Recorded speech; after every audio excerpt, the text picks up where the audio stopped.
The Platonic Philosopher's Creed. 1. I believe that there is one first cause of all things, whose nature is so immensely transcendent, that it is even superessential, and that in consequence of this it cannot properly either be named or spoken of, or conceived by opinion, or be known or perceived by any being. 2. I believe, however, that if it be lawful to give a name to that which is truly ineffable, the appellations of the one and the good are of all others the most adapted to it. The former of these names indicating that it is the principle of all things, and the latter that it is the ultimate object of desire to all things. 3. I believe that this immense principle produced such things as are first and proximate to itself, most similar to itself, just as the heat immediately proceeding from fire is most similar to the heat in the fire, and the light immediately emanating from the sun to that which the sun essentially contains. Hence, this principle produces many principles proximately from itself. 4. I likewise believe that since all things differ from each other, and are multiplied with their proper differences, each of these multitudes is suspended from its one proper principle. That, in consequence of this, all beautiful things, whether in souls or in bodies, are suspended from one fountain of beauty. That whatever possesses symmetry, and whatever is true, and all principles are in a certain respect connate with the first principle, so far as they are principles, with an appropriate subjection and analogy. That all other principles are comprehended in this first principle, not with interval and multitude, but as parts in the whole, and number in the monad. That it is not a certain principle like each of the rest, for of these, one is the principle of beauty, another of truth, and another of something else, but it is simply principle. Nor is it simply the principle of beings, but it is the principle of principles. It being necessary that the characteristic property of principle after the same manner as other things, should not begin from multitude, but should be collected into one monad as a summit, and which is the principle of principles. 5. I believe, therefore, that such things as are produced by the first good in consequence of being connascent with it, do not recede from essential goodness, since they are immovable and unchanged, and are eternally established in the same blessedness.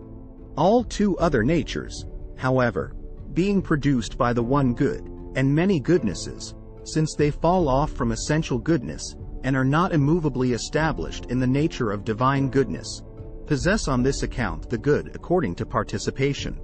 6.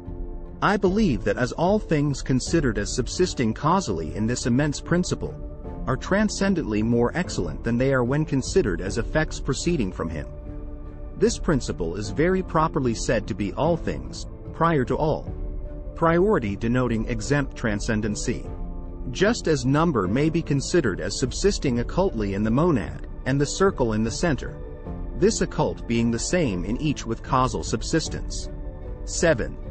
I believe that the most proper mode of venerating this great principle of principles is to extend in silence the ineffable parturitions of the soul to its ineffable co-sensation, and that if it be at all lawful to celebrate it, it is to be celebrated as a thrice unknown darkness, as the God of all gods, and the unity of all unities, as more ineffable than all silence, and more occult than all essence, as holy among the holies, and concealed in its first progeny, the intelligible gods.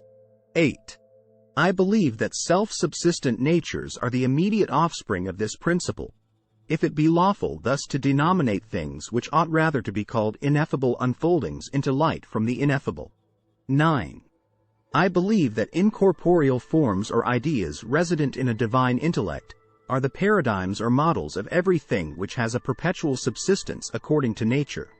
That these ideas subsist primarily in the highest intellects, secondarily in souls, and ultimately in sensible natures, and that they subsist in each, characterized by the essential properties of the beings in which they are contained. That they possess a paternal, producing, guardian, connecting, perfective and uniting power.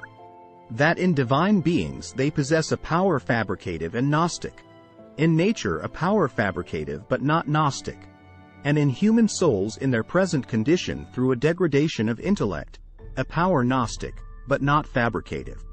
10. I believe that this world, depending on its divine artificer, who is himself an intelligible world, replete with the archetypal ideas of all things, is perpetually flowing and perpetually advancing to being, and, compared with its paradigm, has no stability or reality of being. That considered, however, as animated by a divine soul, and as being the receptacle of divinities from whom bodies are suspended, it is justly called by Plato, a blessed God. Thanks for watching and please subscribe.